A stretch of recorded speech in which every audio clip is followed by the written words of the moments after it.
What's up, everybody? Nice Kels here from E for Speed, and we're going to do the 10 best-selling cars of all time.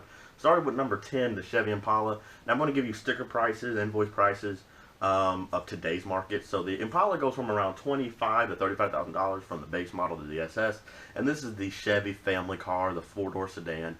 And that's a common theme with really high selling cars. This car has sold 15 million units since 1958 was when the first year was brought out. And it's obvious why they sell a lot of these, because it's a Chevrolet, bulletproof motors, obviously bulletproof motors. And also it's the car that, with the SS version anyway, you can get good power out of, be a sleeper, and still get the four-door sedan that you can cart your kids around in. Because the majority of people who are looking for new cars are going to get family cars, not Corvettes, Camaros, Mustangs, exotics. So they're going to look for cars that they can tote their families around in. So number 9 sticks with the theme. Volkswagen Passat. I'm going to be looking off my laptop here a little bit. Anywhere from $19,000 to $34,000 depending on the model. And it's very popular overseas. 15.4 million have sold since 1973, the debut year. And again, a reliable car. Another car that is just, people who don't want to have a Chevrolet in America will get a Volkswagen because it's a Volkswagen. Because they'll think it's better or whatever. But it's more so popular overseas. I went to Europe for a Europe trip, and there were tons of these around, tons of Volkswagen Passats around. There weren't as they're getting more popular over here in America. I've noticed in the last year or so that I've seen more Passats rolling around than I have in previous years. So they're definitely gaining traction here as well. Number 8 will surprise many people. 16.5 million Ford Model Ts have sold. Now this has been on production for 86 years, I believe, and started production in 1908. Henry Ford revolutionized automotives forever. Now obviously we know he was a terrible person and anti-Semitic, hated Jews, is what that means basically, and actually inspired Hitler, if you don't know that. And that's true. He was actually a very awful person. That's beyond the point. That's beside the point. But he did revolutionize automotives with the assembly line. So they sold a ton of these. This is the first mass-produced car, the first widely sold car, and it's still on the top 10 list, even though it has been out of production for nearly 90 years.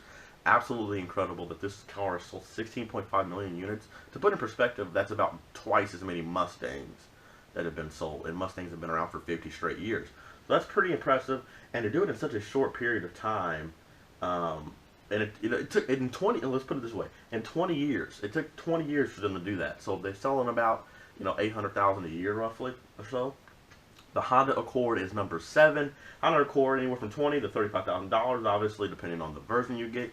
And again, Honda, reliable motor. You're going to get a lot of miles out of it. Good gas mileage, anywhere from 35 city to 34, or 25 city to 34 highway.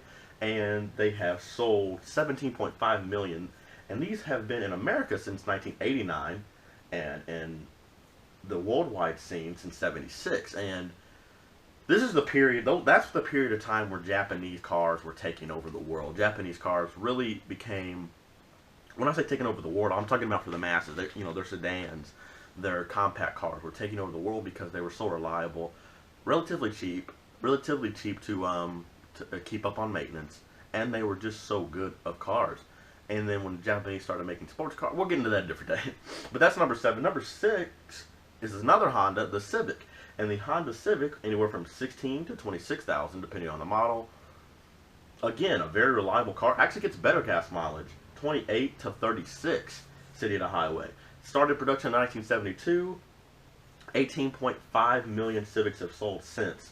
And it's one of those cars where it's a very simplistic car, but it does the job. And the SI version, like the modern SI version, is the perfect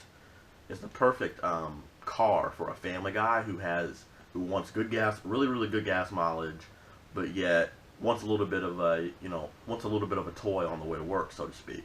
It's a kind of a classy car, not too flashy, but it kind of says that, hey, I've got a little bit of money, but also, I just don't want nothing that's going to kill me, but this will give me enough speed to have fun, so to speak. The Ford Escort is actually number 5. This thing has sold 18 million. let's see here. It's been out of production for quite some time. It started production in 1968 in Europe and 81 in America. These cars were actually very popular back in the day. Again, for the same reason as like Civics were, small, compact, but four door. But the best part about these four doors were they weren't necessarily massive four doors. They were kind of mid-sized four doors that could carry family stuff. They weren't great for cargo, but again, good. I mean, when you get a gas mileage out of something, that says a lot. And they weren't they were kind of simplistic, but the Escorts gained a lot of popularity in the European scene because of the RS Cosworth. And that car was absolutely astonishing.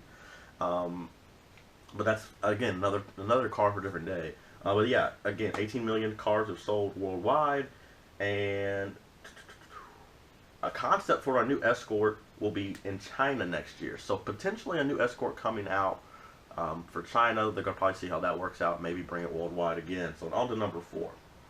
Number 4 is the Volkswagen Beetle. Now, this will surprise some, but any car fanatic will know that it's pretty obvious. This thing goes from anywhere from 19 to 30 grand, and it's actually we're bringing up Hitler again. You never thought you were going to do that, right? Twice in a car video. But Hitler this is a car that Hitler specified and was basically built by Hitler. If you want to just be playing with it, built in 1938 and has sold 23.5 million units since then. And it's one of the most popular cars ever, really. The look of it, it's small, it's a cute car, and in the 70s and the 60s, it was really, really a standing bearer for like the Volkswagen basically became the hippie car. It was like, you know, the van they had, the Beetle they had, and peace, love, and Volkswagen. That's basically what you can say. Like, and this car still today has a little bit of a retro look. Like, if you look at the Volkswagen Beetle today, at least in America, maybe not in Europe, you might see more of them over there, but over here, whenever you see one on the road, which is kind of often, it kind of gives you like a bit of a throwback feel. Even though they all basically look the same, it just feels like you're taking a step back in time. On to number 3, the Volkswagen Golf, and that's a very reliable car. The Golf GTI has basically been a legend in the automotive world for years. Anywhere from 19 to 25 grand, so still cheap car. Now, the GTI a little bit more expensive to modify, we know, but at least over here, over in America, 27.5 million have sold. That's from all models, obviously, and has been in the scene since 1974. And absolutely credible. They brought the Golf back in 2010, which again, the Golf has actually been very popular since they've come out. I've seen a ton of them here, and just in my city, in Evansville. A brilliant car and very popular. They're actually getting more popular. Whenever you see cars that have always been popular in the nation starting to get more popular, that's a good thing. I've seen a lot of people driving around with Golfs lately. So a very good car, and if you ever watch Top Gear UK, you'll see videos of them and they rave about it because of it's just a great car, great in every sense of the word. Number 2, the Ford F-Series trucks, F-150, F-250, 350, whatever, however many you're able to do. The SUT Raptor, $22,000 to $53,000. Now, obviously, the $53,000 one is the Raptor, the Roush Raptor, the whatever. It was actually brought out into production in 1948, and we don't even talk about the gas mileage on this thing, but it is actually sold. It's actually sold 35 million units. It's actually been, I believe, it's been the best-selling truck in America for like 20 plus years running. Absolutely incredible. We talk, you know, obviously in America there's a big rivalry between Dodge, Ford, and Chevy, but it's no lie. This truck has been the best-selling truck forever, and probably will continue to be.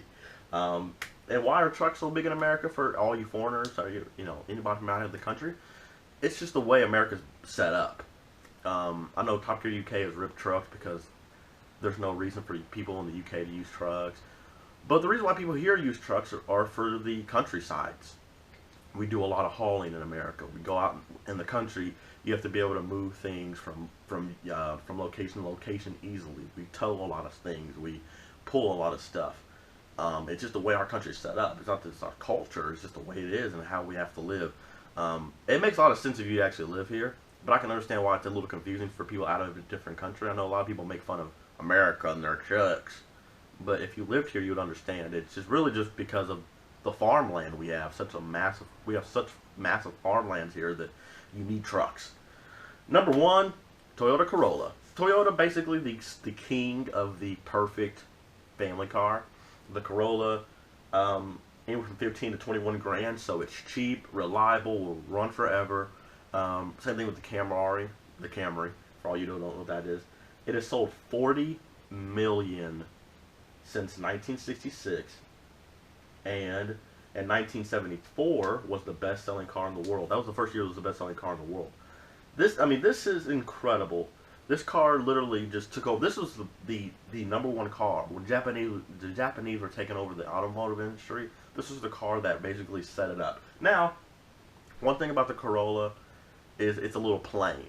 It's a little bit of a plain car, a little bit of vanilla, if you want to say that, and it doesn't have a lot of character or flavor. But it is a car that will last you a while. It will get you from point A to point B. It's cheap, as you can tell. Hell, you can get one today, brand new, for 15 grand.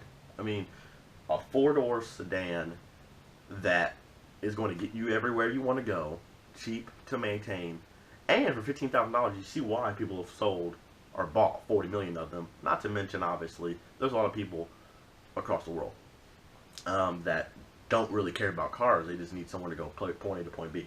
So that's my top 10. That's not my top 10. This is actually a list that I got off of autoblock.com. I'll leave a link down in the description so you can check the list out yourself. And don't forget to leave a like down below. Subscribe for more E4Speed content. We'll be bringing out races, car reviews in the future. I just wanted to get a video out to you guys to kind of just introduce myself and why I started this group. And we're in Evansville, Indiana, for all you who did not know. And yeah, see you guys next time.